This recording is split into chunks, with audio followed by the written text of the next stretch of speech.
lantaran belah ditunatea ayah hiji kitu tanah nulamun dicokot ku urang dibawa kemudian diasupkan kana cai eta teh bakal seluruh penyakit eta mun ku urang diinum insyaallah cager hikmahna tah jari tekeun masalah ahli Mekah nu bangkawarah jasa teu daek narima nasihat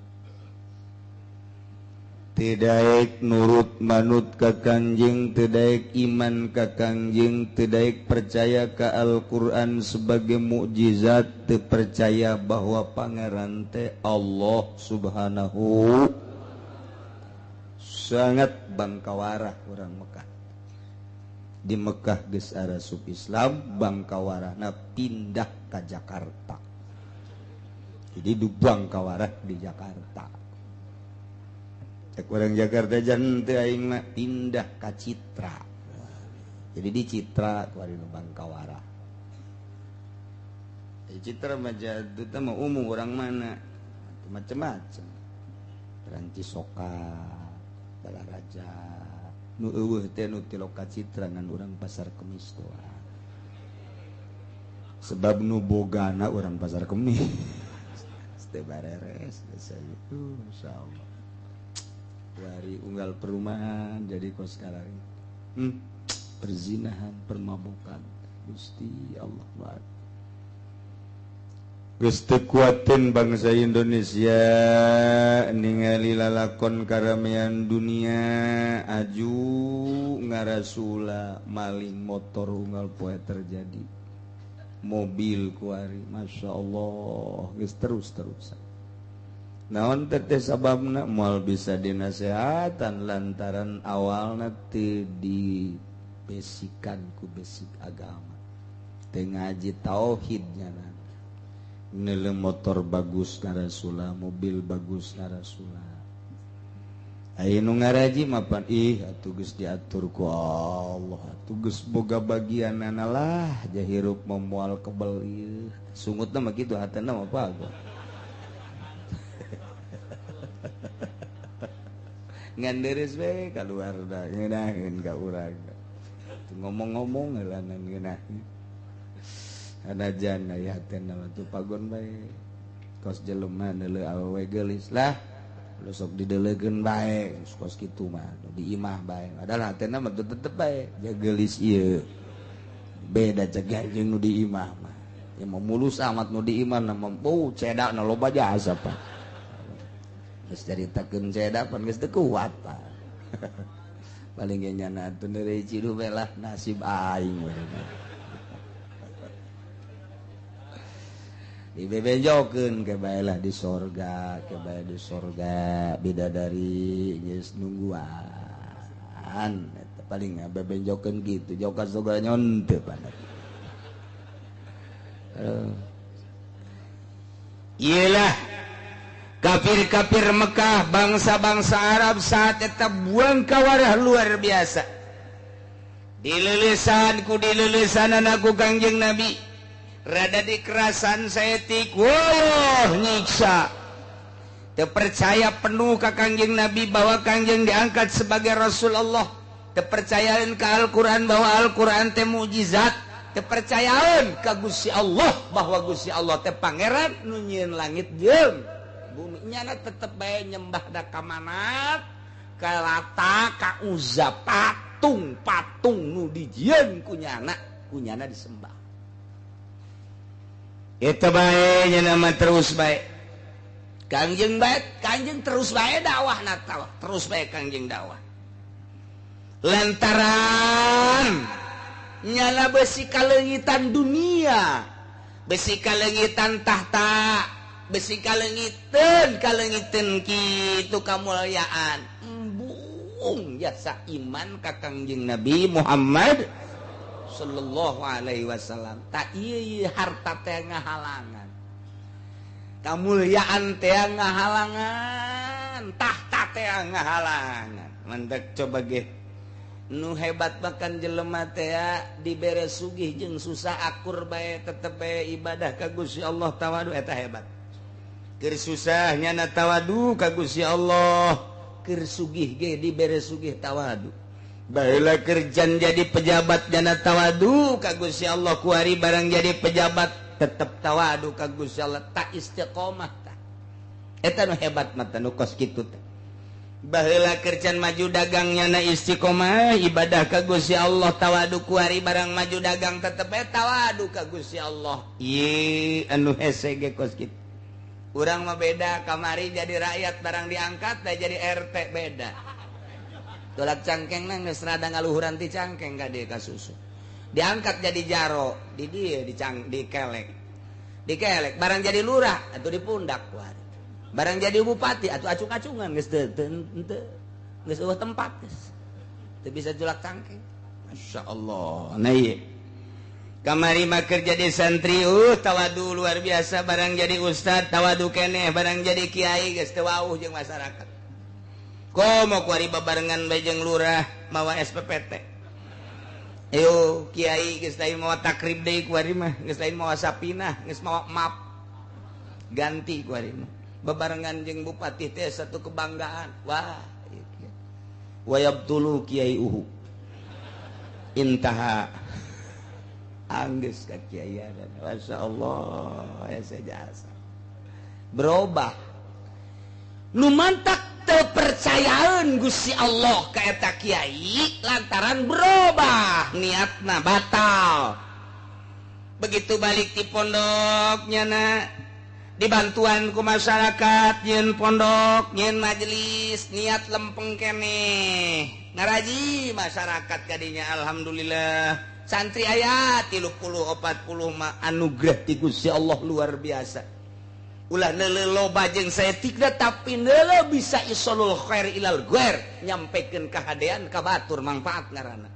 kudu lamun ditampak ku eta murid aya 10 nampak aya 20 nampak nyanana geus maot diamalkeun eta ngocor bae pan ka kuburan tak eta nu dipikiran ge ngocor ka jero kuburan bu kokorolokan ieu gede amat tan kuari gede mangpet ye kokorolokan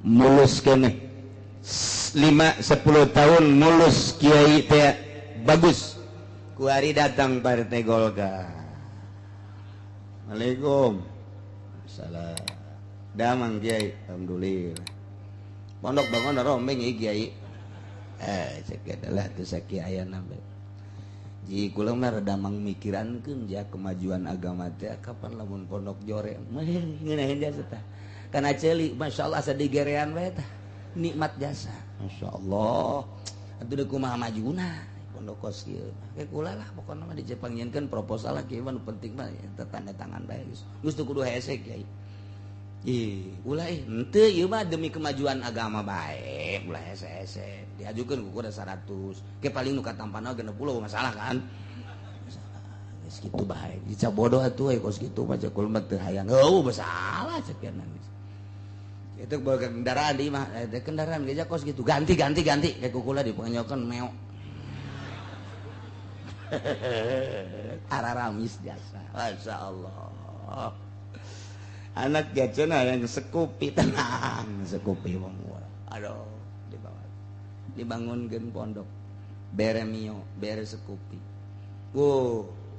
berubah di jero hateuna nu tadina cinta ka santri cinta ka masyarakat nyampikeun agama kuari cinta ka pamarentah nu zalim cinta ka jelema anu nyumbang teh beda cak Allah pan sia lain ka aing pan kamari mah sia ditentremkeun ku aing tatageunana ka aing ku aing dikiriman bae pan kuari kula tatageunnan ka ditu ka camat sia teu dibere betah santrina hareudang di pondokna santri hiji-hiji barang aju mingguanana aya mah aya ngana rundutan merepel tinggal 5 hujan gede teu ngaji beres baheula mah jah hujan ge ngaraji beta masyarakat belaan make payung naon eta lantaran qalbuna mailul qalbina berubah kamari mah cinta ka Allah bener-bener ngaluhurkeun agama kuari mah cinta proposal diantepkeun ku Allah kamari ku aing diurus ya lantaran sia ka aing kuari mah sia ka camat tuh datangan ku sia camat mun disompralkeun teh ngomong kos kitu Masya Allah acak-acakan tah ieu ahli Mekah teh geus eueuh bae aji ka Kangjeng Nabi teu percaya ka Kangjeng Nabi buang kawarah luar biasa malah deuk ngabunuh Kangjeng Nabi dipimpin ku Abu Jahal. Tapi Kangjeng Nabi turun ayatnya di turunan ayat ku Gusti Allah melalui malaikat Jibril kul Muhammad bejakeun lahum ka ahli Mekah nu teu percaya ka anjeun sebagai Rasul Allah teu iman ka Al-Qur'an bahwa Al-Qur'an teh mukjizat teu percayaan ka Allah bahwa Allah teh pangeran anu nyieun langit jeung bumi bejakeun ka ahli Mekah ye siru fil ardi tsumma zuru kaifa kana akibatul mukazzibin bejakeun ka ahli Mekah coba jalan-jalan atuh aranjeun kabeh coba atuh berangkat aranjeun kabeh wahai ahli Mekah coba anjeun langlang buana coba ka negeri-negeri lain deuleu coba di negeri lain coba tingali ka Israel coba tingali ka Mesir coba tingali ka Syria coba tingali ka Yaman dititah tak urang teh mentak ieu siru fi'il amr siru al amru idza utliqa yang sariful lil wujub wajib aslina tapi di dieu banyak orang kudu lelempangan wajib diatur aya lelempangan wajib aya lelempangan sunnah aya lelempangan mubah aya lelempangan haram aya lelempangan makruh moal kaluar tidinya pikih mah lempang wajib gilir tuh siapa haju heueuh bae Bang kos boga pamajikan dua bae urang boga pamajikan nu hiji di Tangerang nu hiji di Serang dua poe di dia dua poe di ditu dua poe geus beak waktuna di Tangerang wajib indit kudu ka Serang berangkat wajib mun teu berangkat tsunami sia berangkat ka ditu wajib teh atawa mayar hutang geus datang ka waktuna wajib ka ditu ka Serang aya anu jawaz langsung ka jawaz bae panjang lah lamun 5 mah nu jawaz bae dagang tak lempangna ieu sakadar jawaz menang lamun dagangna ieu lain jang nutupan dahar poe eta lamun jang nutupan dahar poe eta mah aya nu ngawajibkeun jang sakadar dahar lempang ka pasar dagang santaran lamun teu dagang anak pamajikan di imah teu dahar wajib teh lempangna ti imah ulah ngajedog bae di imah mentak pantes pamajikanna marah ka ulah ngajedog bae di imah ngagedean kanjut doang we ai si ai ngomong sakumaha galedeg atuh deh anak gede ka hulu berangkat pantes pamajikan marah ge lantaran beas eueuh duit eueuh jualeun geus eueuh kamari mah kongkorong aya keneh geulang aya keneh tak kasueng-sueng teu nyawan sueng di dieu mah naon gara-garana ieu giwang ka giwang giong beak kukula dijual geus eueuh dijualeun ge calana jero wae ka jualna lagi lain jualeun calana jeron mah porosoteun seri pamajikan di marah ge salaria jasa segala porosoteun segala naon teu boga duit ge ngorosotkeun terus bae sia ulah sok ngaco bae atuh Masya Allah tak eta ngan lain jang dahar poe eta mah jawas statusna kan sakadar menang nah ieu ge sarua jeung dagang hei ahli Mekah cak Gusti Allah Muhammad bejakeun nyabah atuh coba ka Mesir coba ka Irak coba ka Syria coba ka Israel deuleu coba di negeri-negeri lain sanggeus nyaba ka ditu sumanzuru pikir coba deuleu kumaha artina kumaha hasil pemikiranana deuleu di Mesir deuleu di Syria deuleu di Israel jeung di negara-negara lain nu pernah disiksa ku Gusti Allah kaifa kana akibatul mukadzirin. Kumaha tak kaayaanna, kumaha tak akibatna, kumaha tak tungtungna kaum-kaum nu baheula ngabohongkeun ka para rasul. Deuleu coba nu baheula pernah ngabohongkeun ka Kangjeng Nabi Nuh, kaumna dikumahakeun. Nu pernah ngabohongkeun ka Kangjeng Nabi Yunus, kaumna dikumahakeun. Nu pernah ngabohongkeun ka Kangjeng Nabi Daud, kaumna dikumahakeun. Nu pernah ngabohongkeun ka Kangjeng Nabi Isa, kaumna dikumahakeun. Coba urang Mekah titah nyaba ka ditu, titah deuleu. Lamun kaum Kangjeng Nabi Lut baheula teh cak Gusti Allah dibalikeun pan ku aing gara-gara nyana teu percaya ka Kangjeng Nabi Lut bahwa Kangjeng Nabi Lut eta adalah utusan Allah. Hayu umatna teu saeutik-eutik acan ngajeni endahan ngaliwat bae ngadumling dibalikeun deuleukeun tah kaom bejakeun ka ditu. Bejakeun tah deukeut tah antara Mekah jeung Madinah tah aya tadi di Mina tah kadinya. Eta urut sa, eta Mekah Madinah tak urut nu baheula. Begitu Baitullah rek diserang, memeh pasukan gajah baheula gedeg aya nu nyerang Baitullah dihancurkeun ku Gusti Allah, dibalikeun dunia panon taneuh teh. Deuleu coba tuh di Mesir. Baheula di zaman Kangjeng Nabi Yusuf disiksa kaumna.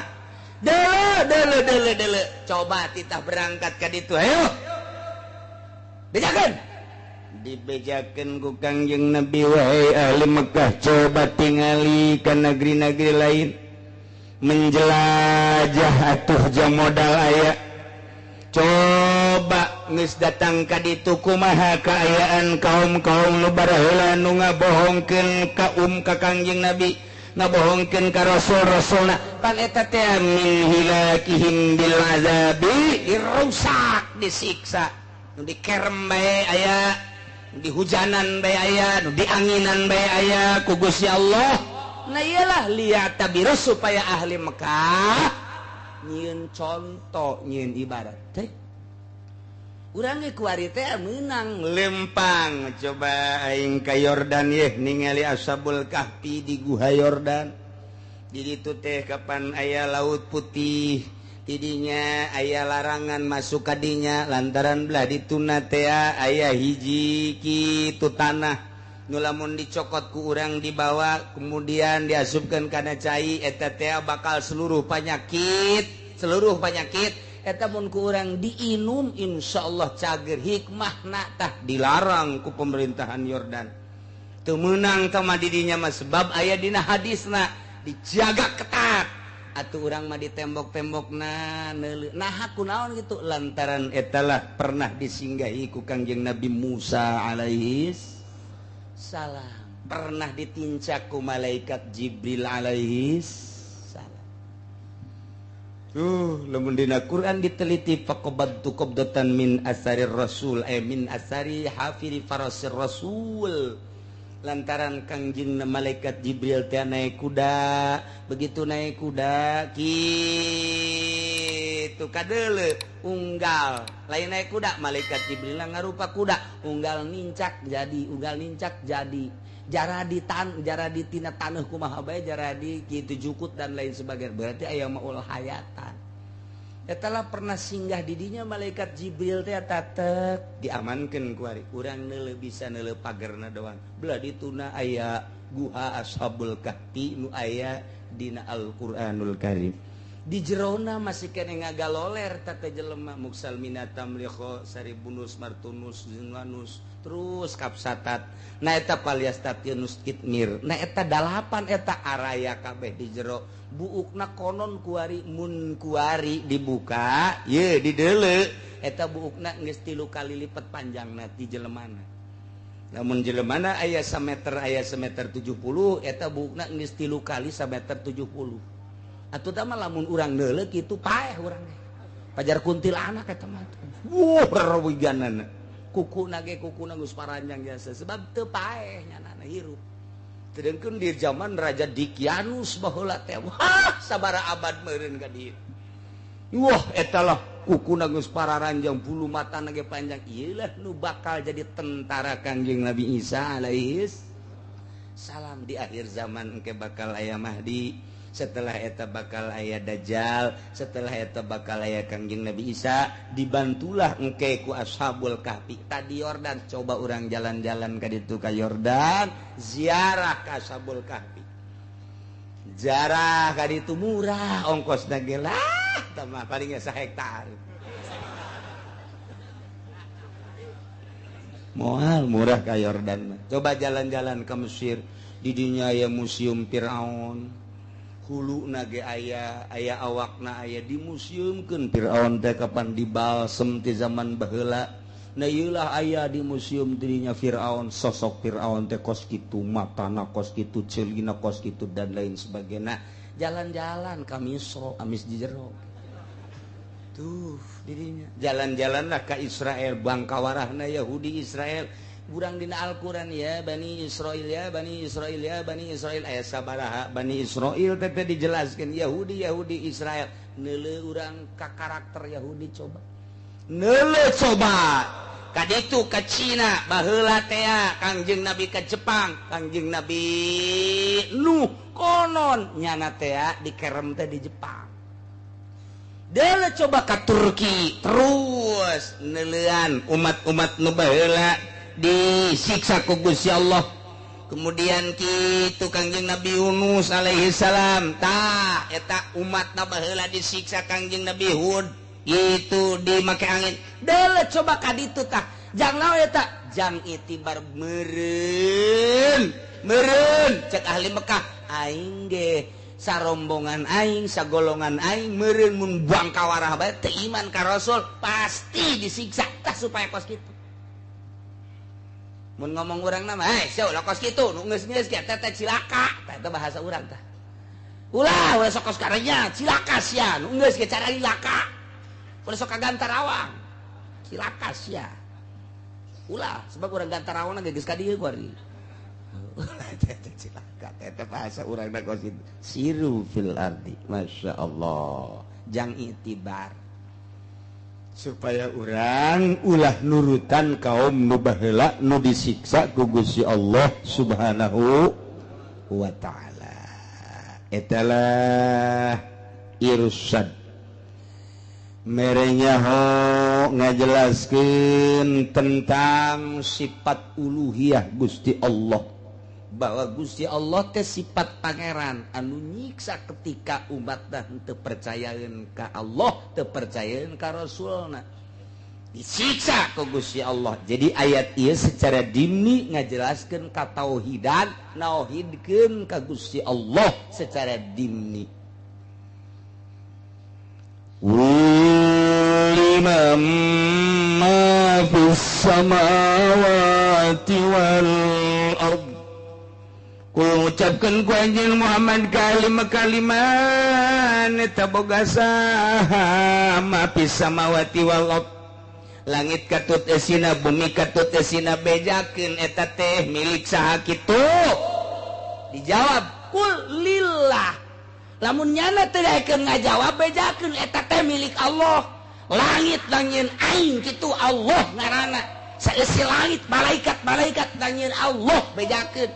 Bumi nangieun Allah lain jajadianan. Saeusi bumi nangieun Allah bejakeun. Langit bumi katut eusina milik saha? Mun teu daekeun ngajawab bejakeun kul lillah.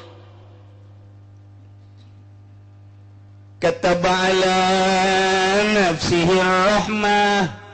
Gusti Allah geus tetepkeun ka zatna ar-rahmat kana rahmat fadlan minhu ieu teh merupakan suatu kurnia ti Gusti Allah. Ihi talatufun fi du'aihim ilal iman. Di dieu teh aya miwelas bika dedeuh mikanya. Ngajakanana ka ahli Mekah supaya iman.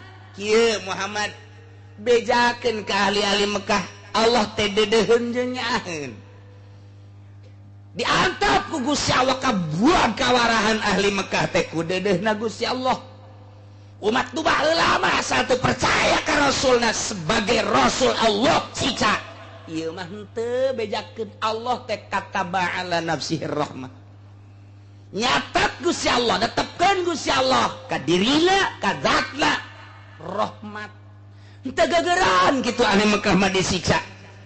henteu kuari bohong, henteu kuari garasula, teu kuari teu percaya, kuari disiksa. Allah teh dedeheun jeung nyaaheun bejakeun ka anjeun ditanggoan kitu ku Gusti Allah moal waka disiksa supaya iman. Kataba ala nafsihi rahmah. Kuari ge sarua ieu lamun lain aya rahmat Allah geus dikuwahakeun meureun. Lantaran nu mabok diunggal juru nu judi diunggal daerah geus puguh nu maling mah rakyat maling kotok maling mobil maling motor ai pemerintah berdasi tanda tangan geus maling nu rakyat geus pabelit kuari mah pamalingan kabeh atuh kuari mah mun lain aya kataba ala nafsi rahmah siksaeun Allah atuh kabeh ge kuari. Lamun urang make Al-Qur'an kabehan nikmat jasa dagang atuh ngeunaheun meureunanan ieu nimbang napas bae lamun kiloan pas lamun meteran pas jasa rarieun meureun make Al-Qur'an aman. Tapi buktikeun coba kuari ulah-ulah jauh di pasar Kemis bae urang meuli 1 kilo gula timbang deui di imah teu ceuli datang aya ka 1 kilo deui bae. Lantaran orang nyaho dedegan 1 kilo mah asana sakitu tah barang meuli urang 1 kilo sagede peureup. Ieu mah asana moal aya eta sangkilang di pasar Kemis nu ngaraji komo di Cikupa mah teu aya. Acak-acakan tah mah. Kitu keneh meteran dan lain sebagainya. Ieu geus teu make Al-Qur'anul Karim kuari lamun make Al-Qur'anul Karim auratna ge atuh ngeunaheun jasa awewe atuh meureunanan kudu nutupan aurat ulah kadele dada ulah kadele beungeut kabeh moal aya nu kumaha-kumaha aman meureun ki haji ngaji ka Cilongok teh. Tapi pan kuari mah barang ngaji ka Cilongok aduh bebe jadi kanu di imah kakak deuk ngaji deui ka Cilongok pan getap amat ka emang aya naon ngunaheun jasa ngajina horeng lain neuleuh bujur gede. Ayo sia da kumaha ye dadana kabuka saeutik Masya Allah anu di imah bae neuleuh urang Lampung putih bitis sakadeuleu aduh Masya Allah susu mararentol bibirna bareureum ieu teh auratna mun jelema nuturkeun Al-Qur'anul Karim aman urang leumpang ka jalan atuh nyeuleuh sakumaha barong bae geus kitu tuh eueuh masalah aja. Aja awena ge embung kalaluar di ari mah mun make Al-Qur'anul Karim mantep jasa.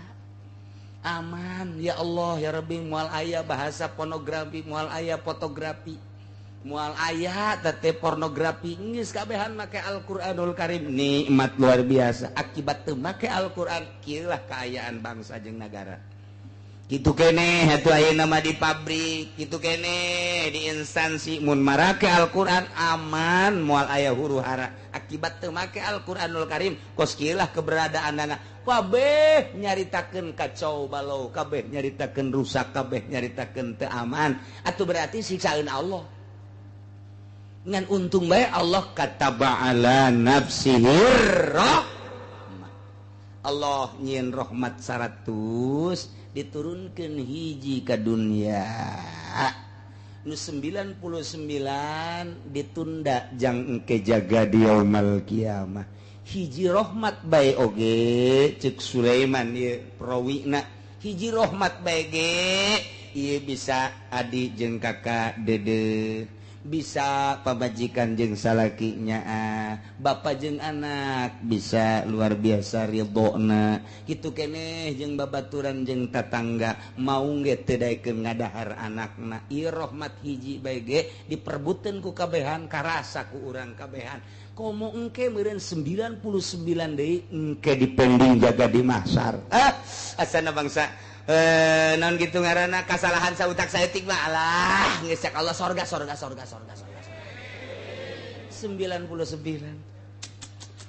saya kata urang mana urang Cikupa timbang cek malaikat begitu ditimbang ai salat mah salat ngan subuh qada bae cek malaikat ieu nu mata qada bae kunaon teliti peutingna ieu nonton bola bae cenah ieu waduh qada bae ai salat bae salat ngan qada anu 5 deui salatna nu 4 teh husu Allahu akbar sekupi Allahu akbar apan Allahu akbar iyyaka na'budu wa iyyaka nasta'in lampung Allahu Akbar. Aduh, yuk. Masya Allah ya cewek. Duh, kabari kenalan Betty. Eta sholat teh kos karena itu, eta sholat teh. Atuh kawehan ja karena itu. Kawehan atuh hayu jelema nu teu urusan ruhani mah pasti karena itu bae sholat teh. Pada anu urusan ruhani mah moal dina ayana ge langsung kembali. Naon sababna? Misah awak jeung roh. Papasrahan pan ka Gusti Allah. Gusti mata nu aya di abdi teh ieu teh panu Gusti. Abdi kicep-kicep ku Gusti neuleuh teh didelekeun ku Gusti. Kebenaran ku abdi digunakeun lain anu dipake karidho ku Gusti hampura Gusti kitu keneh ceuli kitu keneh irung kitu keneh kabeh ke awak urang ya. Lah Gusti ai jasad mah di mana geus teu aya rohan isuk pageto meureunanan ieu mah dibalangkeun ka kuburan. Boro-boro dengan jeung tetangga sangkilang pamajikan ge anu unggal peuting sare babarengannya nangis embungeun ku ari mah geus ngagojod bangke dipicen kaleuweung dikubur ieu mah jasad tapi roh abdi ieu pan ka Gusti.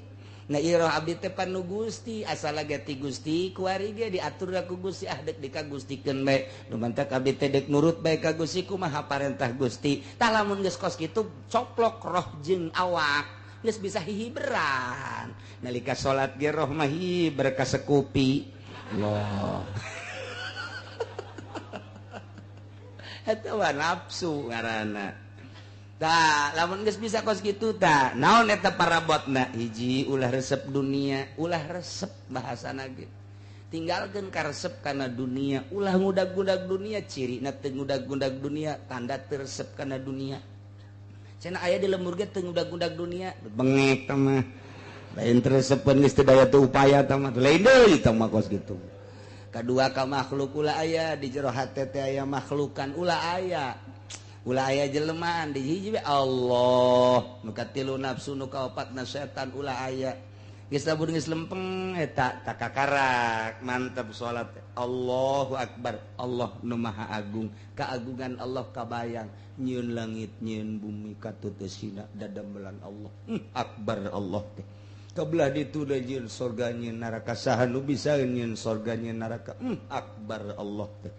Urang teh ti eueuh ka aya kuari geus aya diurus akbar Allah teh. Kuari pengurusan Allah kasim kuring ka kaula keur salat lain abdi nu salat teh ja Gusti ieu teh Allahu akbar. Nikmat salat khusu kakaran khusu ngantek Mama Bakri mah budak coba talagudag sia memeh salat zuhur titah talagudag budak hayo numbat dak nyana salat Allahu akbar lek teu kadengin nu talagudag ku husu-husuna salat nu talagudag budak sakitu embatna teu kadenge husu jasa ta salat lantak Sayyidina Ali titah jambut pedang engke bae lamun kula keur salat cabut eta pedang panah teh teu karasa beres salat teh pedang kunaon tadi cabut entos tuan teu karasa. Urang mah kureungit yang encan nyocok can naon geus bingung. Jauh jasa urang ka Gusti Allah. Regit-regit salat maghrib salatna di sisi masjid di kaca kabeneran aya liwat ngaliring. Aduh, celile ngadengekeun imam nyana ngaliring. Waduh itu lempangna mantep awas segala. Salat kos gitu jasa tah nanti kayak ditimbang pan eta jore tah salat tah jore malaikat lapar ke Gusti iya jore salatna naon ka joreanana padahal mah Gusti nyahoeun ngananya tetep tama etika sidang nah iya baca kodo bae kodona kurang nonton bola tapi salat tu sajana teu husu teu susuan naon neulekeun bujur bae nya salatna cak malaikat teh aju naon deui atuh beres mah cenah ieu mah ai salat mah salat geus aing lantaran nyimpen rahmat 99 kasorgakeun bae masyaallah asana begitu husu bae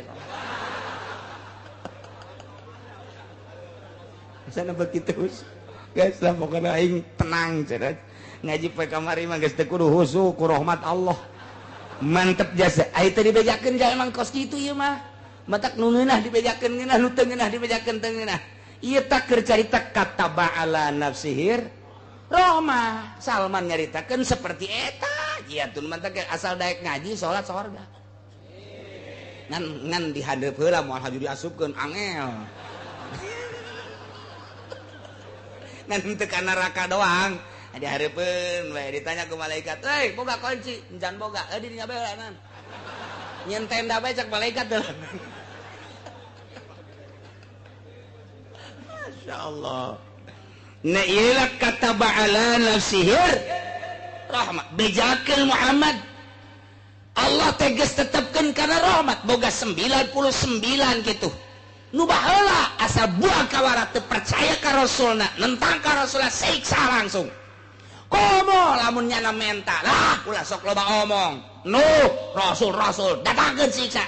Teu kebal disiksa. Lah ulah sok loba omong. Rasul coba siksa, disiksa pan ku aing. Lah Lut cek kaumna, Rasul Allah. Coba deuk kumaha coba kami siap disiksa ku aing. Tapi aing ka umat anjeun mah cek Gusti Allah kataba ala nafsih rahmah. Deudeuh jeung nya antepkeun bae heulanan moal ka disiksa di akhirat teh di dunia mah. Ke bae sugan bae nyanang ke di akhir hayatna bisa tobat. Ku ari nyana jadi naon kitu ngaranna tukang bacok, tukang bobok, tukang mukakeun rok. Kuari nyana tukang judi, kuari ditungguan ke sugan we sataun deui kapaeh nyana tobat, sugan genep bulan deui kapaeh kana nyana tobat moal waka disiksa ku aing. Kataba ala nafsihir khusus dajang ahli Mekah nu bangkawarah teu gegeraan disiksa ku Gusti Allah, dipending bae kumaha engke di akhirat umumna jang urang kabehan. Mun kuari rahmat Allah siksaeun malulu.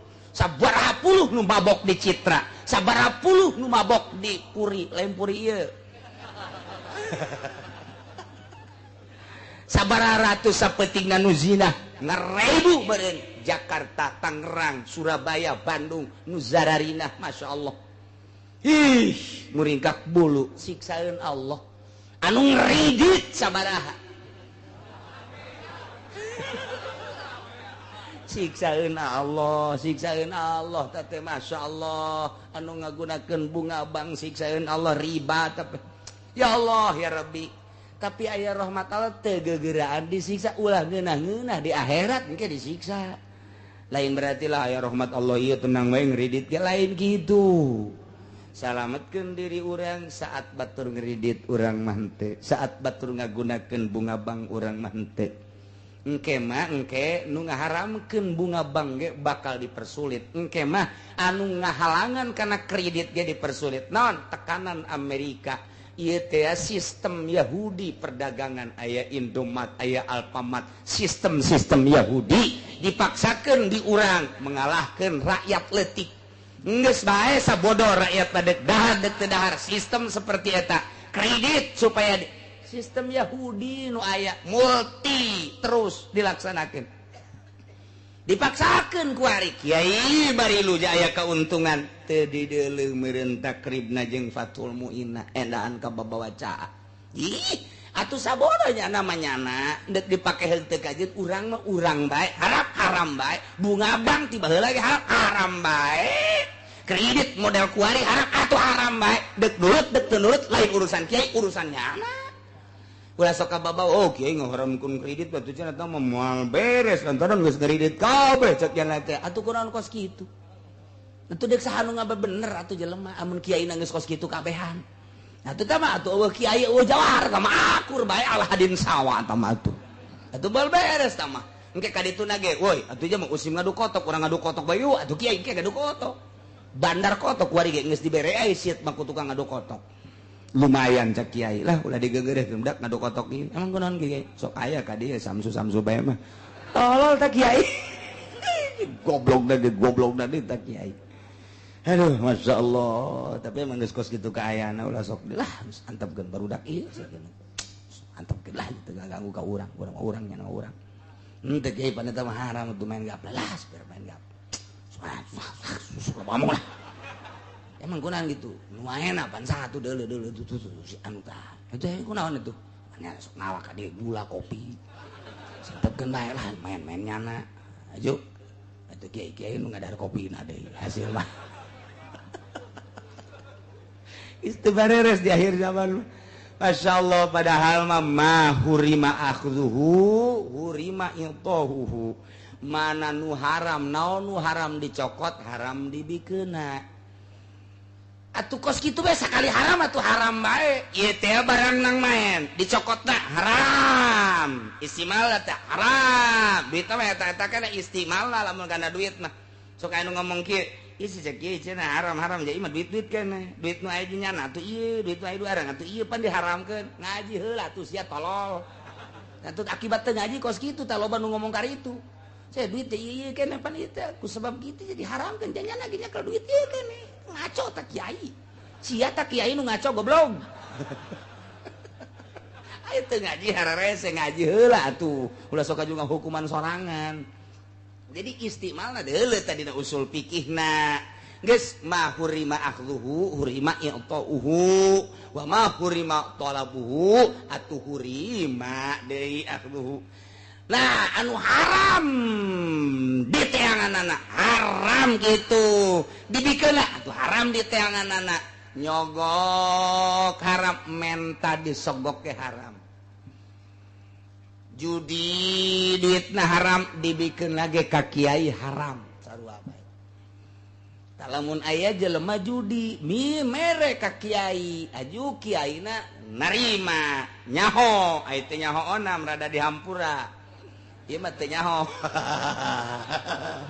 ieu teh nyaho bae lah atulah ngono hararese jasa ieu mah keur teu nyaho tah masalah ieu mah nyaho eta teh hasil judi ajudi inum ku kiai didahar ku kiai coba sholat Allah cek paru yang amat sih ya ngasan tengarina ini sholat deh bensin 2 tak bensin tak 2 tak anu mantak kuari duit di pemerintah duit pajak haram pajak mah kabeh ge geus mutlak mah seluruh imam pajak mah haram dibikin ka kiai pakai sholat ku kiai Allahu Akbar tek ceuli teh lain cakula Imam Ghazali ngomong kos gitu Imam Qusairi ngomong kos gitu Syekh Abdul Qadir Al-Jailani ngomong kos gitu deleukeun jelema nu bensina teu beres moal husuk kajen kukumat mantak satungtung nyana cicing di pemerintahan kajen teuing ka mamana lalakonna tetep bae moal husuk bensina teu beres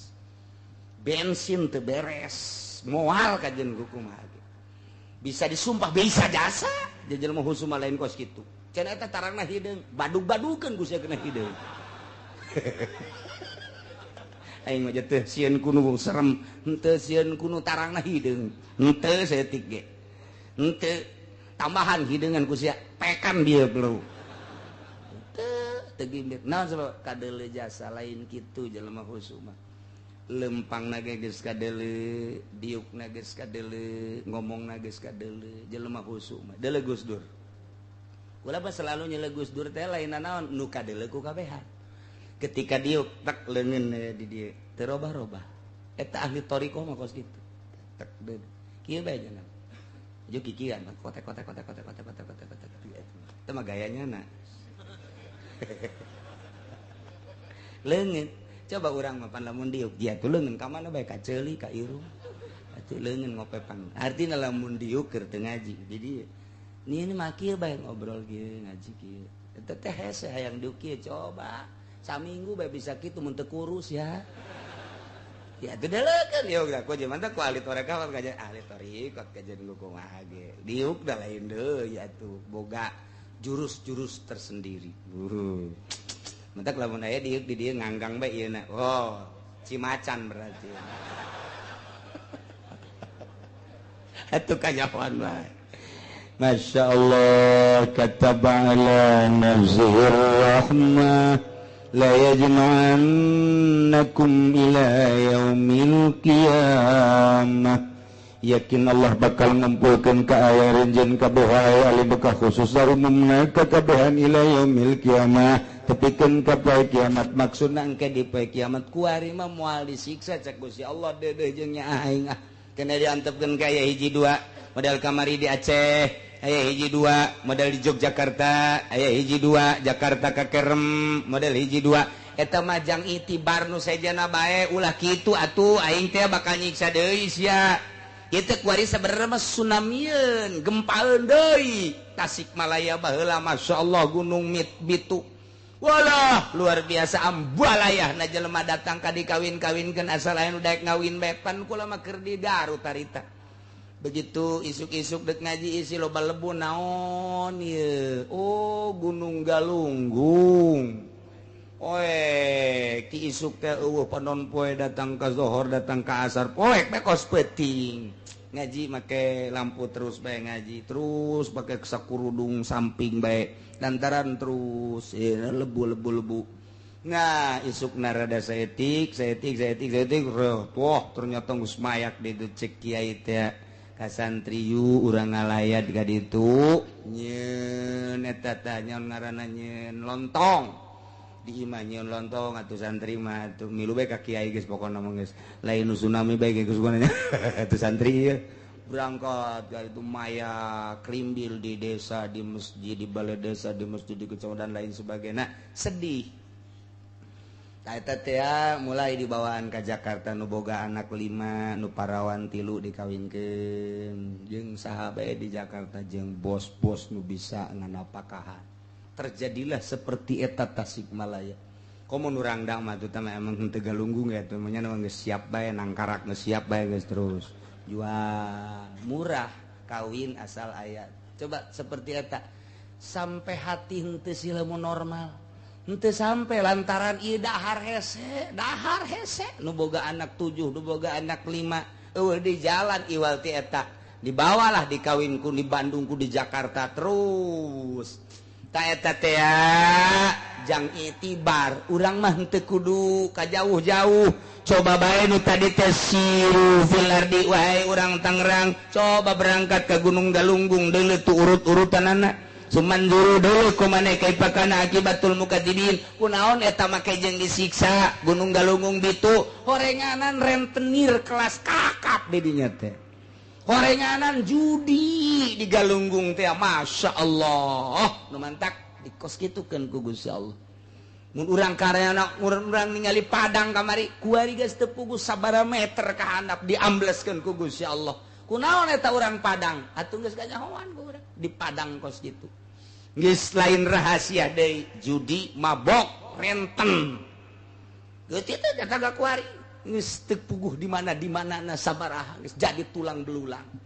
Tah eta teh coba ka ditu. Tah ieu urang mah henteu kudu ka ditu ge atuh di televisi aya ieu ta Padang tah. Urang nama di Cikupa tapi ieu pikiran keur di Padang melalui televisi urang keur ka Padang, dimensi Padang melalui televisi. Urang kuari mah bisa lalakon ka dunia komo tah mah. Urang aduh muka di jero kamar. Weh laptop eta mah ke dunia maya.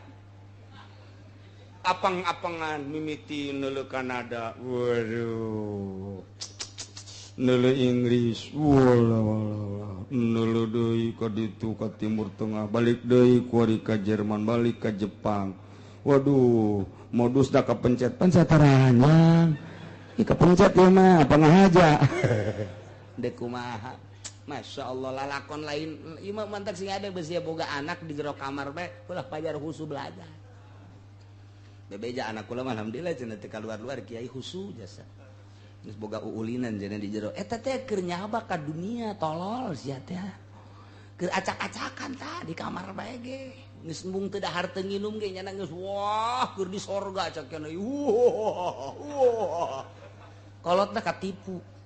kolotna katipu nu mang meulikeun kolot nu apeng-apengan anakna atuh kolot ge ka bawah tah mah kolot ka bawah tak eta kuari dunia teh seperti eta Masya Allah keur mejehna acak-acakan nyaba ka unggal nagara teu kudu naik kapal pesawat langsung melalui internet pencet geus araraya kabeh ge ieu lah nu disebut kitu era globalisasi informasi per detik ku urang kanyahoan kuari mah tinggal bisa na jeung tinggal bisa mukana mantak lamun aya jelema kuari dibere resep sorga jasa geus.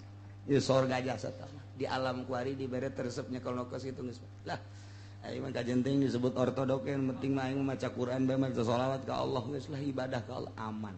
Geus teu kudu maca sholawat maca Quran nya mah cicing bae geus aman kuari. geus teh kudu lantaran kowe asal boga bae nu kos kitu. Waduh, keur ngaji ge itu. Idele ditunggu oleh si doi.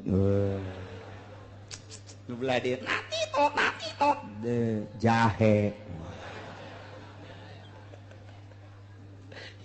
Keur ngaji ge terus bae urang mah panaon gitu pepeta ka ditu. Anu lucu mah keur salat. Masya Allah 2 rakaat etana dangdut. Naonna karang-karana dangdut kujara dipaehan atuh keur salat itu dipaehan ieu gandeng di dituna terus bae deui eta teu dimaehan joget keur salat. La yajma'akum ila yaumil qiyamah. Allah netekeun rahmat moal ka disiksa dede jeung nya ngajakan ka alim ka khususna umumna ka seluruh manusia nu aya di alam dunia. Engke bakal dikumpulkeun ku Gusti Allah ila yaumil kiamat tujuan liyajli jazikum bi amalikum endek dibales amal-amal nu hade bakal dibales ka hadeanana nu goreng bakal dibales ka gorenganana la raiba fi taya kamang-mangan deui bakal seperti eta alladzina khasiru anfusahum ari jelema jeung rugi ngarugikeun kana dirina mah begitu diangsongan kana siksa teh fahum la yu'minun nyana henteu arimana ieu keur di alam dunia na manehanana dicaritakeun diping-pilingan ku dosa diping-pilingan ku siksa ku neraka tetep bae nyana henteu iman ieulah jelema anu rugi geus aya catetanana jelema nu bakal rugi di akhirat mah kuari teu daekeun ngadengekeun wejangan-wejangan aya kiai teu daekeun ngadengekeun aya nasihat teu daekeun ngadengekeun aya mauizah teu daekeun ngadengekeun deket padahal majeng pengajian tapi nyana jauh bae kabatur teu ngadenge didinya teu ngadenge geus aya catetanana meureun eta mah rugi nu rugi mah teu daekeun iman mun kafir nu rugi mah teu daekeun nurut munafik berarti nu rugi mah teu daekeun nurut ka kiai ieulah geus aya sejuta kali dakwah rugi bae di dunia keneh nyana geus api lain ka kiai jeung ka ulama ieulah alladzina khasiru anfusahum fahum la yu'minun teu iman ieu.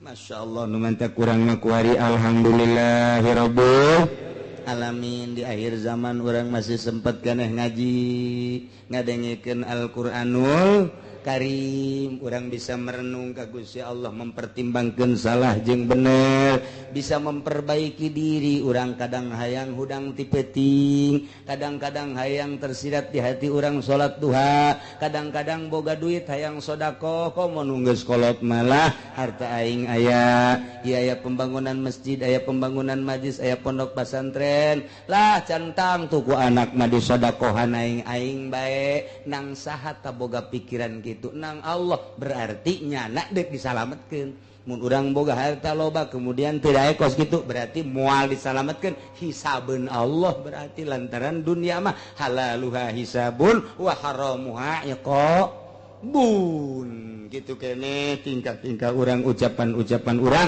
lamun memang urang deuk dibenerkeun ku Gusti Allah mah atuh dibere lurus bae dek disalametkeun lurus bae dasar urang dek dirugikeun mah disalahkeun bae ka dituna hakikatna mah kabeh ge meunang Gusti Allah nu mantak urang mun tayang ka Gusti Allah subhanahu wa ta'ala mudah-mudahan urang dibere sehat wal afiat dibere kuat urang ibadah ka Gusti Allah dibere daek taat ka Gusti Allah nurut ka Allah jeung Rasulna nurut ka indung bapa urang sehingga urang aya dina ridho Allah subhanahu wa ta'ala jelema geus boga martabat hasil jerih payah perjuangan untuk meraih makom indallah mulai nyana zuhud kuari terus-terusan berusaha ninggalkeun karesep tentang dunia nyai-nyayan lumayan geus teu kabita ku dunia nu dipake kahayang tujuan pokok Allah mereka dua makhluk riweuh makhluk teh sakadar dua makhluk teh mun teu ngalem nyacad. Tertera di dalam hati ketika batur ngalem urang bunga, batur nyawad urang bendu, can boga makom jelema nu kos kitu. Lamun dibere soal dunia hirung bekah mun teu dibere ngancam. Moal datang deui aing mah kadinya diondang ge kajian ku kumaha ge sebab amplopna ipis. Eta mah kiai ojek. Nu kos kitu kiai lain tuturkeun. Komo si eta mah. Asal teu diberkatan atuh geus ngaco. Jauh. Kudu dizuhudan soal dunia, soal makhluk. Qanaahan dunia jeung makhluk. Urang kuari geus zuhud tentang dunia, qanaah tentang dunia. Kadana nomor hiji nama qanaah teh. Nu eueuh ulah duteangan nu aya bagi-bagikeun moal aya jentulna teh. Oh hiji-hiji acan. Minimalna bae atuh nu aya urang tasarrufkeun kana aturan-aturan agama nu eueuh ulah diteangan. Ketika datang tarima ngan urang gunakeun kana jalan nu dipikaridho ku Allah. Turutan Sayyidina Abu Bakar Siddiq radhiyallahu an, turutan Sayyidina Umar, turutan Sayyidina Utsman. Geus lumayan nya bisa tapak zuhud dina dunia. Geus nyai-nyayan ku hari ibadah. Nu kamari di mana si khusyuk teh neangan khusyuk moal kapanggih sebab pamare Allah ngan jalan khusyuk masa tungtung dina hate geus eueuhna naon karak aya khusyuk. Satungtung di jero hate ambalaya pateep-teep aya mio aya poswan aya sekupi malah hayang ganti hayang boga apansa Vespa geus eueuh ganti ku mio ti mio ku hayang apansa kumaha carana ieu semuanya kudu maling mah ieu jero hate urang kos kitu moal aya kahusuan boga pamajikan lain dinikmati saaya-aya belah ieu urang urus ku hari japur kutut ge dipandian diurus pandian purus jadi bagus ulah sok tuangan teangan segala kasubang ka Karawang geus bae heula irek ibadah mah eta bae hiji satungtungnya bisa nenangkeun pikiran urang ditoel nang karak toel nang karak atuh geus teu kudu bang neangan-neangan deui kecuali lamun ditoel nya nangkub wah ieu geus lain garasi ya tah nah ieu mah maksudna kan lain endek sesenangan tetapi endek ibadah ka Gusti Allah. Terus makhluk ku urang di kitu uzlahan. Padahal mah teu meunang ninggalkeun makhluk lamun teu boga masalah. Ketika urang boga masalah meunang ninggalkeun makhluk. Masalahna deka Allah.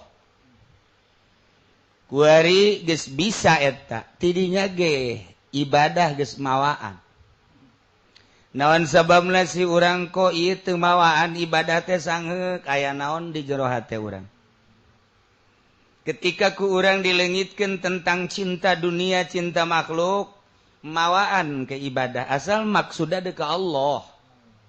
Mawaan hayang sorangan.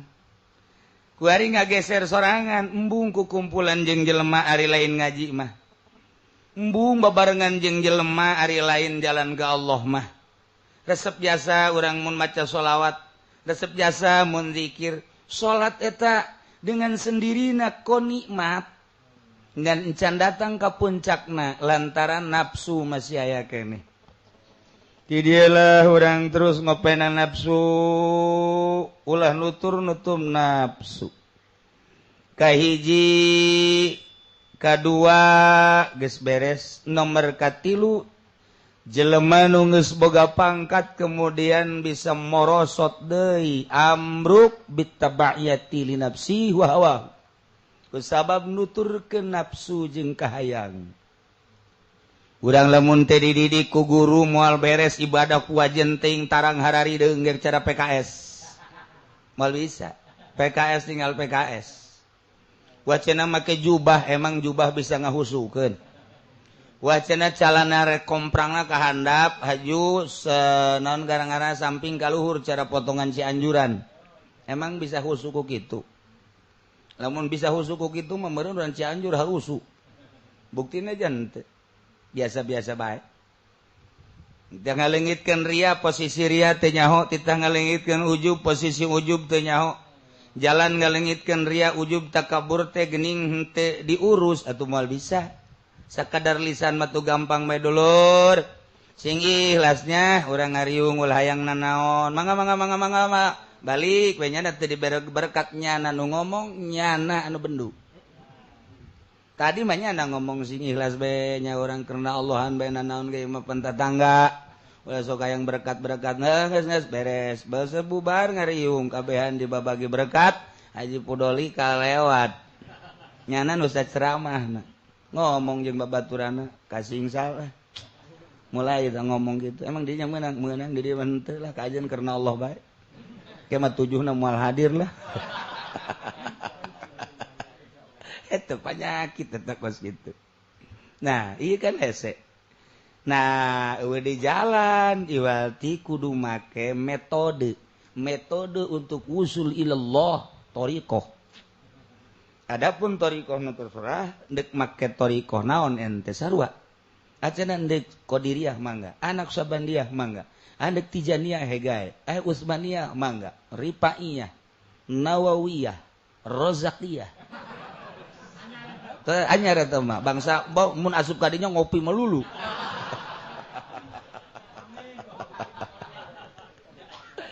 Ya Allah ya Rabbi. Ninggalkeun dunia manggeus, ninggalkeun makhluk manggeus, tapi ternyata nafsu aya keneh. Di jero hate urang nafsu teh aya keneh. Urang nutur-nutur nafsu, nutur-nutur kahayang. Pokona waman tabi'a hawahu huya bihi ilal hawan.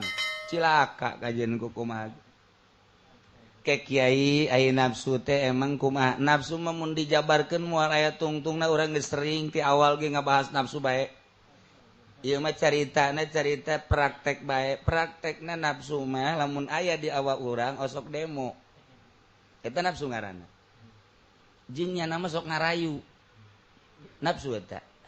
Ngarayu coba tuh zaknya naja batur ge kiai urang ge kiai kan batur geus boga motor atuh sarua kiai mantak naon atuh ja urang boga pangeran atuh ngadoa bae ka pangeran ja pangeran mah maha kawasa jeung maha sugih atuh pan urang boga pangeran ngadoa mantak kunaon ka pangeran Allahumma rzuqni afansa wa minimalihi mio tuh cak Allah kok tolol teuing sia deka Allah mah teu bisa teu beunang kos kitu urang ngadoa ge panjang teuing teh ditegor ku Allah deka Allah urang mah pan lamun ngariung doa panjang jasa eta teh ditegor ku Gusti Allah aing bingung merena cak Allah ieu hayang itu hayang aya ibadah henteu.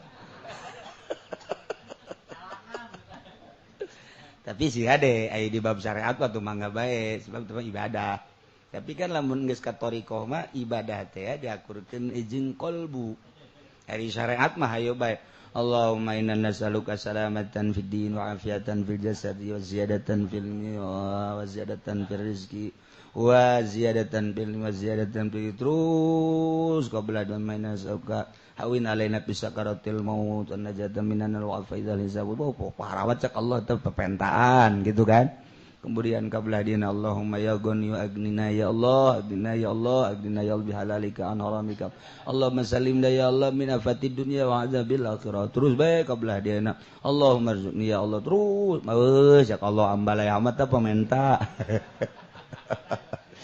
Mun ditanya aja Pendi kok panjang amat sih ngadoa BCT diberkatan pendek-pendek teuing mah.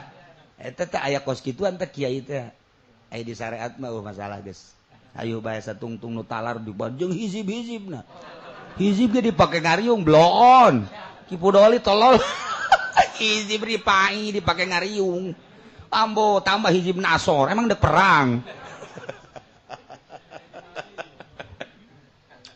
Wow, pohara jasa. Ay, di syariat lah tuh emang teh ai masyarakat ada ngadengikeun opek bae. Masyarakat kan geus kieu yo. Geus kieu bae asana ieu mah geusan turun kan ka handap ka dieu. Pajar deuk geusan, naik deui ka dieu. Turun deui ka dieu. Nyana sing harewas bae engke mun nyana deui ngada urang balik yuk. Ieu keur carita syariat mah atuh satungtung nyana. Kitu naon ngaranna talar atuh di kabehkeun bae terus ditorekat teu meunang kos kitu ruya rayu ka Allah doa teh kan ngarayu teh ngaranna ka Allah cek Allah aing teu kudu dirayu sesok ngarayu ka aing cek Allah teh sapasna ahli thariqah moal aya jelema ahli ibadah doana panjang-panjang moal aya sadunya moal aya sadunya ieu mah isin ka Gusti Allah. Pas na bae di makom naon ieu? Oh ieu makomna ngariung salamet, ngariung doa salamet bae geus. Malah mah kabeladieuna mah geus bae hiji bae doana. Asal amin amin rabbana atina fid dunya hasanah fil akhirati hasanah wa qina adzabannar. Shallu alhamdulillah. Ke ngariung di itu rabbana atina fid dunya hasanah. Ke ngariung di itu kitu deui. Masyarakat tetep kanyahueun teu talar doa teh mah kiai. Ajuda masalah. Panjang teuing masyarakat mah embung. Pendek teuing kitu keneh. Kos awewe panjang teuing embung cek nya atuh. Aya keterlaluan mah panjangna. Pendek teuing komo sautet. Sia mah sok aju ka mana bae heran aing mah. Na ieu nuturkeun hawa nafsu mah moal beres sok ngarayu ka Allah tanda eta nafsu. Urang ngadoa hayang sorga nafsu berarti. Sebab eta mah perwatekan jelema dikanarakakeun embung dikasorgakeun hayang nafsu. Ulah-ulah urang hayang soal rezeki, ulah-ulah urang hayang sehat, ulah-ulah hayang ieu mah keur carita hayang sorga bae nafsu keneh. Moal boga makom indallah moal. Wajen jujung kelan moal bisa. Teu meunang urang norekat mementa sorga teu meunang. Aya eta cenah sok kadenge sok menta eta mah tabarruk doa Kangjeng Nabi. Ieu mah dibaca sote doa Kangjeng Nabi we mah ngahormat ka Kangjeng Nabi nah adapun diri sorangan mah deuk dikasorgakeun mah deuk dikanarakakeun mah ngajanu Allah ieu. Eta teh lain ngomong doang di hate. Urang mah keur ngaji mah bener-bener mah coba-coba aing deuk kitu teu siap. Besi kanaraka. Aing teu siap jasa. Berarti nafsu keneh kan. Nafsu keneh. Aya seorang waliullah can kebel di zaman eta Ki Makmun eta Ki Makmun anon gara-garana Cibarusah. Aya jelema kan osok diutus ku Gusti Allah wali abdal. Terus datang ka dinya. Wo borok di dieu deui. Bude borok. Bilatungan. Di Tangerang ge aya keur ieu. Habib lamun Jumaah di dia lamun Jumaah di dia di Cilawang pula esok deket jana gagaro bae kurap awakna kurap ya mun salat Jumaah ge jana Allahu Akbar ju dieu kudu gagaro bae gagaro ngan abah geus bebeja kade sing adenya jelema eta ulah disingserikeun ulah dihaharuan oh geus dibejaan wah abah teh nya mah diukna ge ditihang bae Jumaah milu Allahu Akbar ditihang kayaknya mah gagaro bawa turunnya na ruku naonnya na mau gagaro batil tapi ngisi bejaan sing ade guys ieu mah keur carita itu di Bekasi borok nyana seuri bae ke lamun wudu borokna eta na bilatungna dicokotan ku nyana diasup-asupkeun ka wadah ka gelas set bilatungna geus uhan bilatung nyana ngala wudu ke nyana salat ke geus beres salat bilatung diasup-asupeun deui Kitu bae tanya nama asal wudu di keluar-luarkeun di toilan bilatung nasupkeun geus beres salat diasupkeun deui. Nu nanya, Ki, jak kiai lain banyak di ki bae gitu. Ki, eta teh bilatung kudu diasup-asupkeun ka kadinya makhluk Allah menang yeun Allah nu mantak dijieun ku Allah di dieu ge meureun dahareunnya nana aya di suku kula. Ieu mah menghormati ka Gusti Allah we bilatung teh ulah dibawa salat jangan nama makhluk kos kitu ngan ketika geus salat mah atuh dahareunnya lamun teh di dieu deuk di mana manan Allah neundeun ge di dieu meureun rezekina di dieu datang moal coba pikiran urang kadinya hayo coba ye aya urang mah diantepkeun leho leho diantepkeun ka dieu teh Ki, eta leho, nang Allah. Nang Allah tetep temenang antepkeun bae. Kebal-kebal asin meureun. Disusut-susut oge. Ieu loba lamun lain wali Allah mah moal bisa. Emang kumaha gitu. Didinya lah saat-saat kos kitu pangkat ditaikeun ku Gusti Allah.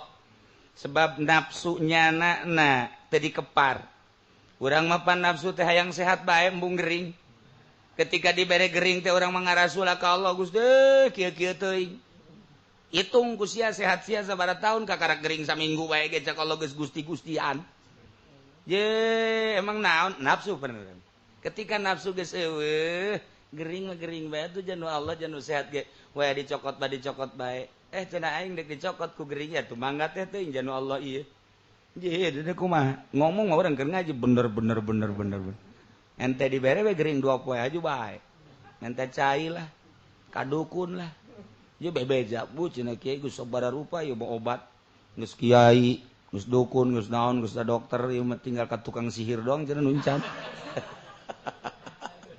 ieu deh kumaha urang nafsu tah ieu babaro-baro hayang sorga ke ka nafsu ente nuturkeun nafsu hartina uhya bihi ilal hawa teh moal bawa pangkat turun ente masyaallah karim tah lamun urang nyaritakeun model kos kitu tah dicoba kapan ku Tuan Syekh Abdul Qadir teh aya muridna anu sukang menta-menta teh menta-menta ge bae di jembatan ke ibadah zikir ke isuk-isuk atau sore-sore menta-menta ge ku batur geus diwali-wali bebeja ka Tuan Syekh Abdul Qadir aya waliullah ibadahna pohara zikirna pohara peuting tarasara di mana cek Tuan Syekh Abdul Ketuh di jembatan purati menta-menta untuk penan gawe nangan menta-menta doang kita mau formalitas doang diteropong sebab seluruh wali kan aya di bawah tangannya lain wali teh mah ku ka masyarakat geus diwali-wali lain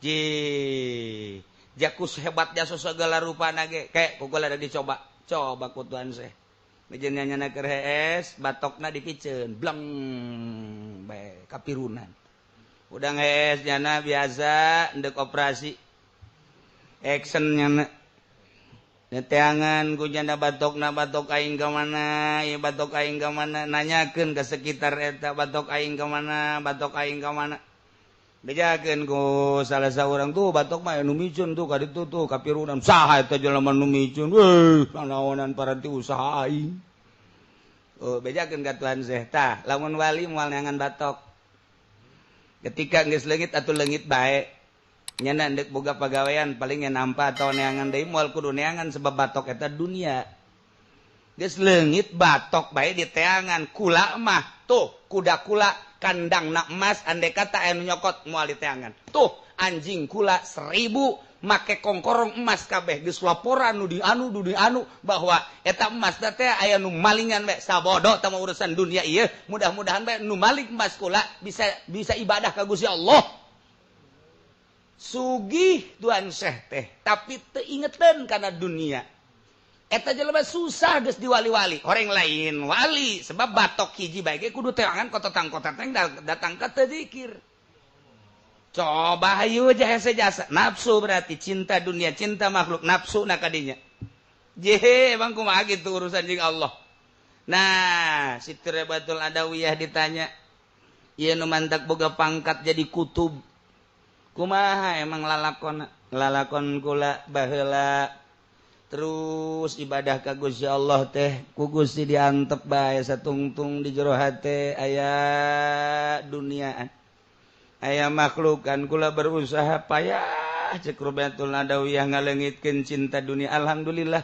lainang kula nang Allah tadi aku kula ciptaan Allah mentana ge ka Allah ku Allah dibere teh cinta dunia alhamdulillah kurnia tu Gusti Allah mulai nikmat ngan tetep can diangkat jadi wali karak nikmat ibadah bae ngaleungitkeun cinta makhluk sebab makhluk mangan sakadar ngalem jeung nyacat ku kula diabaikeun teu mahi sabulan 2 bulan ngabaikeun makhluk ternyata alhamdulillah kula nu Allah makhluk nu Allah menta ka Allah alhamdulillah ku Allah dibere teu cinta ka makhluk nang Allah tidinya kula encan diangkat jadi wali bae ngeunaheun ibadah mangan semet sakitu bae kula teu ngaharepkeun karomah ku Allah teu dibere encan jadi wali karak ngeunaheun ibadah bae kula nyuhunkeun ka Gusti naon ieu nu mantak aya ganjelan cek Gusti ngadoana sing bener oh orenganan doa kula menta sorga tidija kula teu pernah menta sorga Gusti abdi ibadah ka Gusti teu hayang ka sorga sama sakali teu embung ka neraka urusan ka sorga jeung neraka mah teu mah urusan Gusti janu Gusti abdi mandek ngabdi be ka Gusti kitu na teh di jero hate kakarak dironjatkeun ku Gusti Allah jadi wali guys, urang wali mah ulah sok ngadoa-doa jannah-jannah gitu ulah. Ulah guys. Allahumma nasuka jannata wa na'udzubika min sakhatika wa ulah. Sebab eta hawa nafsu, emang hayang surga mah hayang nafsu. Tungtung nama urang ngadoa aya teu di kana nerakakeun gerger. Ulah saturut-turutna. Kudaya nu nungtu.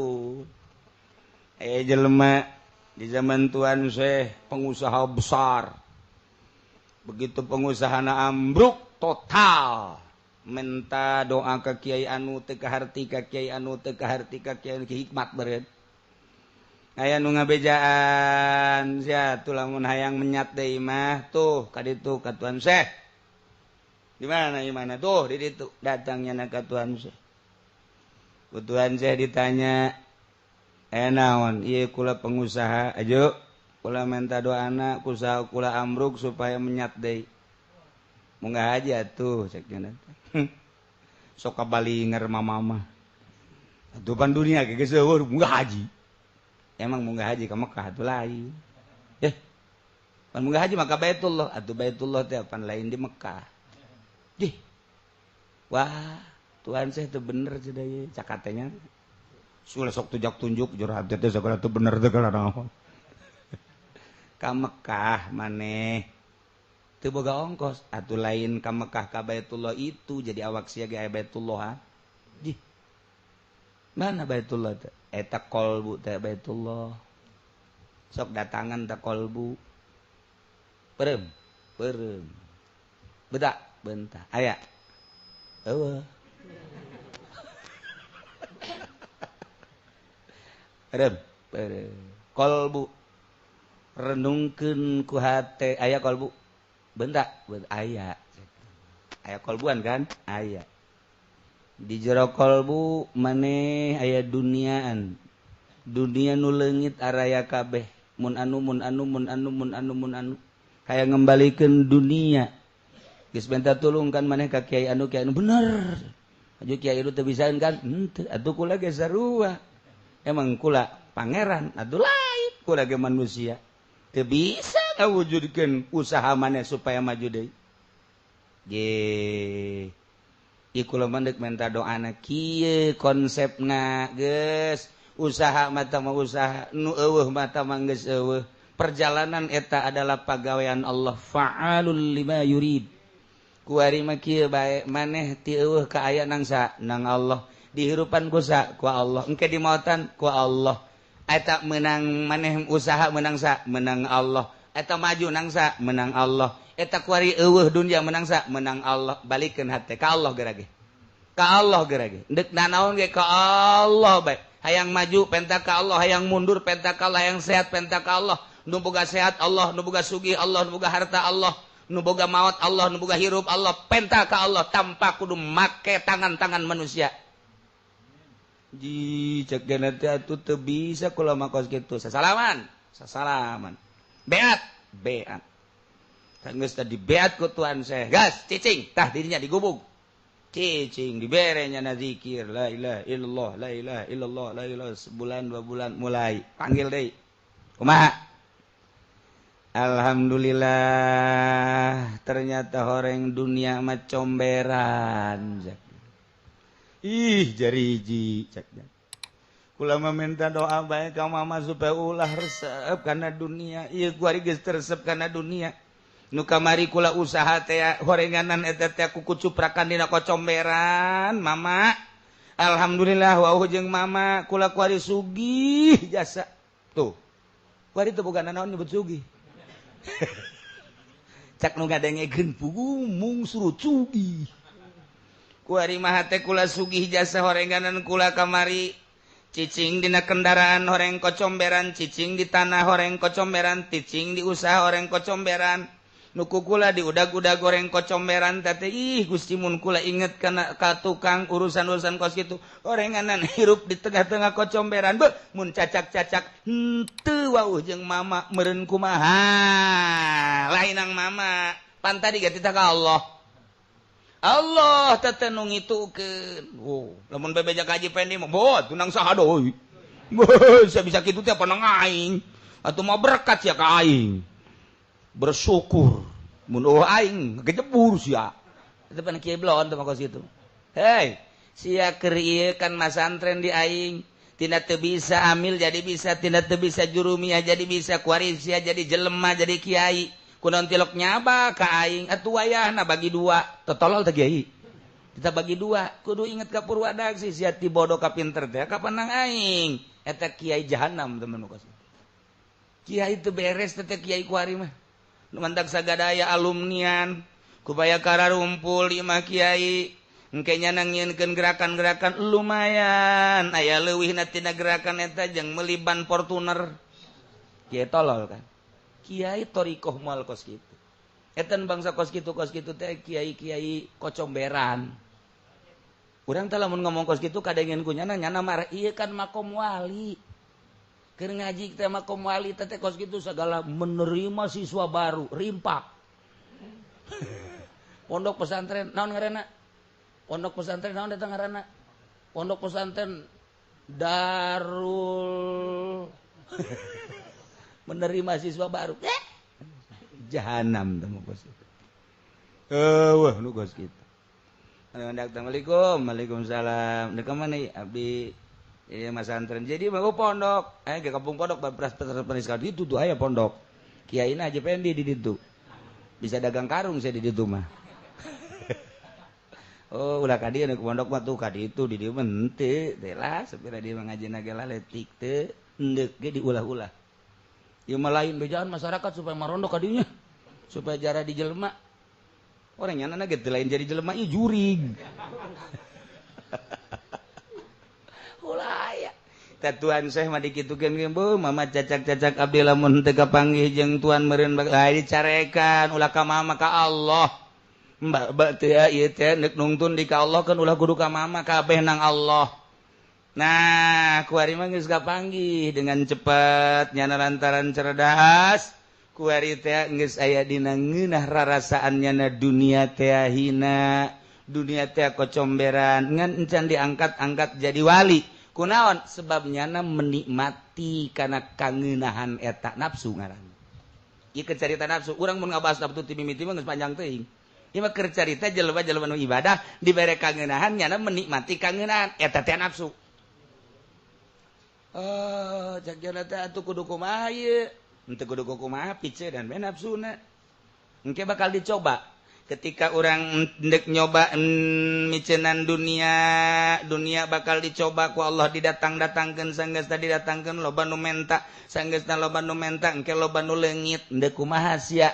Iqrar di hareupeun aing cak Allah bahwa sia teh ndek ninggalkeun dunia. Kuari ku aing dunia didatangkeun menyikapi datangna dunia terhadap siapa nang aing deuk kumaha sia sanggeusna aya di leungeun sia eta dunia nu kumaneh hendak ditinggalkeun teh ku sia dinikmati apa henteu mulai aya daratang jelema nu menta-menta berbagai lapisan-lapisan Nah kuari sia menyikapi dunia nu ku sadek ditinggalkeun kumaha sanggeus sakos kitu engke aya dunia nu leungit nu direbut dan lain sebagainya sebagai sia manusia nu ikrar dek ninggalkeun dunia coba sia kumaha menyikapi nah ketika urang dek ninggalkeun dunia jadi cobaan ketika urang dek ninggalkeun makhluk dararatang berang peuting terus bae dararatang engke ge makhluk datang nu ngalem anu nyacat engke makhluk nu mere anu menta engke makhluk coba sia menyikapi makhluk teh kumaha lantaran di jero hate sia ikrar dek ninggalkeun makhluk dek ka aing ku aing didatangkeun makhluk ti berbagai lapisan masyarakat ti mimitin nu susah awewe lalaki nu sedang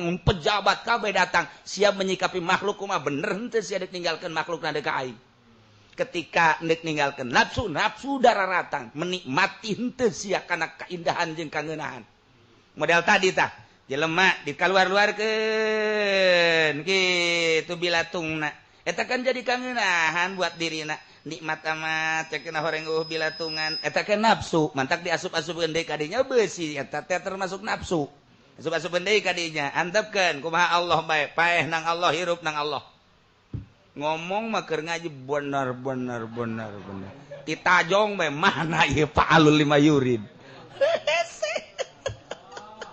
badak dek jadi wali ngeunaheun ngomongna wali praktekna lamun eueuh guru mursyid hese jadi wali mah nu sebut wali murad jarang tetep make perjalanan kitu nuturkeun Kangjeng Nabi sebab Kangjeng Nabi uswatun hasanah liman kana yarjullaha wal yaumal akhir dek datang geus datang ka mana urang nuturkeun Kangjeng Nabi jeung nu dituturkeunana naon ieu ti Kangjeng Nabi eueuh urang teh ye anu ngabimbing kurang menuturkan Kangjeng Nabi teh sok diceramah-ceramahkeun ku tukang ceramah mulu dan tuturkeun Kangjeng Nabi tah lamun dahar cek Kangjeng Nabi teh ngan 3 doang tutur nu kos kituna atuh Kangjeng Nabi mah dahar 3 ge korma urang coba mun dahar kitu mun dahar urang sangu aju make 3 sedengkeun sanguna bulog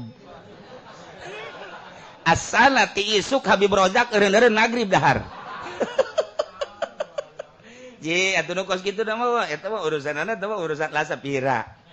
Tuh, nya urusan pakaian tuturkeun Kangjeng Nabi, urusan sare tuturkeun Kangjeng Nabi. Teu salah lain eta dina thariqah hayang usul ilallah mah. Nu kos kitu mah tah sapira ning sapira. Sapira ning sapira. Nu kudu dituturkeun naonna? Sifat nu wajib di Kangjeng Rasul hiji sidik. Wajib Kangjeng Rasul kasipatan ku sidik mustahil Kangjeng Nabi kasipatan ku kidib tuturkeun ku sia ulah aya bohong saeutik-eutik sasieun ulah aya di diri sia bohong ka Allah bohong ka makhluk bohong ka diri sorangan awas ya urang mapan bohong ka Allah mah alhamdulillah henteu teu kaliwat munafik karana bohong ka makhluk terutama ka pamajikan komo pedagang bohong melulu pegbud gedena bohong pedagang pejabat gitu kayaknya mama ya nanti kalau kesorean jangan dianya bisa di kantong aing kabeh da bagus karena itu emang tengah bohong ditang keluar hahaha wae moal teu ku galedeg teh jelema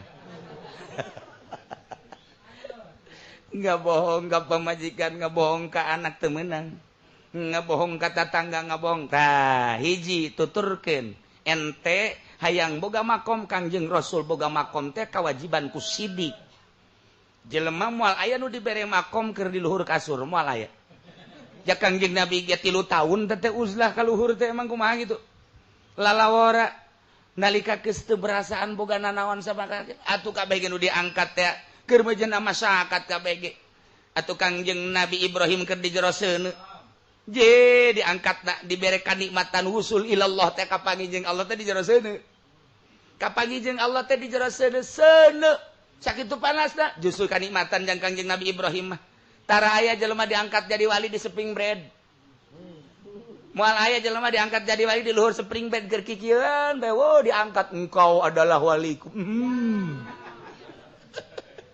komo ti hotel ka hotel ti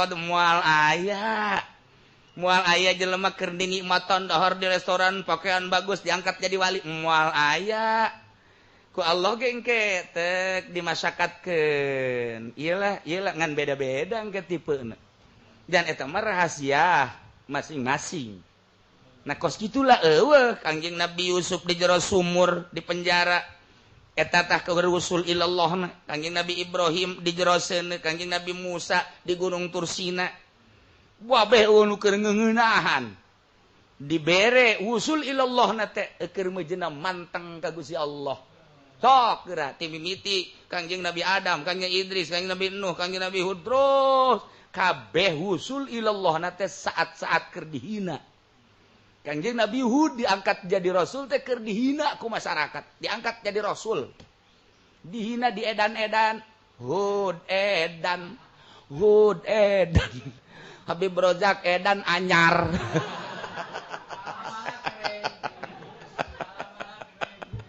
Tuh kan kos gitu. Saat kos gitu nyana menjikapi ka Gusti Allah. Oh, abdi nang Allah, masyarakat nang Allah. Nyangakeun sadaya-daya. Diresepkeun nang Gusti, dibendukeun nang Gusti. Atuh abdi kieu ka Gusti. Ya, isuk page toge bakal maut ka Gusti. Geus teu aya dampakna naon. Cemohoan masyarakat, penghinaan masyarakat, dampakna naon ka Kangjeng Nabi Hud, kakarak diangkat. Usul ilallah. Seluruh nabi pernah mukalamah jeung Allah. Usul ngaranna. Eueuh, rasul teu usul ilallah. Atuh urang geus sebagai umatna, atuh usulkeun ka Gusti Allah, ngobrol jeung Allah, loh. Ndek ka mana? Ndek kondangan. Ya mau usul ke Allah sih kos gitu. Dan bantak. Nah, carana iyalah kudu dihitung-hitung ku guru mursyid. Nah, ieu carana mahfudun bitabaiyah. Boro-boro urang nyaritakeun nafsu nu awal geus panjang jasa ku ari mah praktekna bae hayang sor begabaya nafsu. Ketika di awak urang ieu aya nyeri dipikeun ku urang menikmati kanikmatan atas nyeri ku ari ngeunah nafsu. Dina syariat mah tuh meunang dina syariat mah pek bae teh atuh ka dokter ka mana syariat makom syariat mah atuh makom syariat mah ketika jelema geus deuk ka hakikat teu meunang datang ka dokter teh di makom hakikat deuk makom hakikat turun teu bisa kajen gua kumaha berarti nyana yang sesenangan di dunia mah lain tempat sesenangan jang usul ilallah kumaha carana Allah engke mere mungkin kesulitan dunia mungkin urang digeringkeun mungkin jelema arindit ti urang atau Kangjeng Nabi Ayub baik ya atuh pan dihina kemudian disilibkeun di handapeun gunung jelema kabauan kabeh baturnya lingkir kabeh pamajikanna sorangan ninggalkeun Kangjeng Nabi Ayub tinggal hiji-hijina bae Siti Rohmah lantaran turunan ti Kangjeng Nabi Yusuf alaihi salam eta bae nu setia ka dinya jeung dulurna anu setia ka Kangjeng Nabi Ayub kitu ge ca Kangjeng Nabi Ayub besi maneh riweuh malos bae ka ditu kula mah geus teu kudu diurusan saat batur-batur ninggalkeun nyana usul ilallah. Tuh ente ulah nyaritakeun jadi wali haju kur naik motor mio wang.